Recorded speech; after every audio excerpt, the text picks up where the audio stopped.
Hi friends, అందరూ బాగున్నారా? అందరూ బాగుండాలి, అందులో నేను కూడా ఉండాలి. మంచి రెసిపీతో మీ ముందరకు వచ్చా. ఏంటి రోల్ని ఏందో పచ్చిమిరకాయలు చూపిస్తున్నా అంటారా?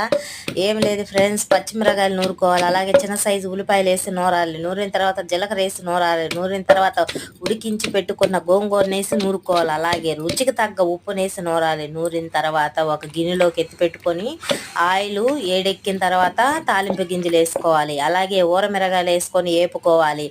అట్లాగే కరివేపాకు 2 రెబ్బలు వేసుకోవాలి. ఈ గోంగూర ఏదైతే ఉందో దాంట్లో కొంచెం మగ్గేంత వరకు ఉడికించాలి. ఉడికించిన తర్వాత వేడి అన్నంలో తింటంటే అబ్బా టేస్టీనే వేరు ఫ్రెండ్. రోట్లో నూరిన పచ్చడి కదా, మాత్రం టేస్ట్ ఉన్నదా? ఒకసారి మీరు కూడా ట్రై చేయండి. బాగా వేడి అన్నంలో ఊరమిరగాయ నంచుకుంటా గోంగూర పచ్చడి కలుపుకుంటే ఆ టేస్ట్నే వేరు ఫ్రెండ్. నచ్చినట్టయితే సబ్స్క్రైబ్.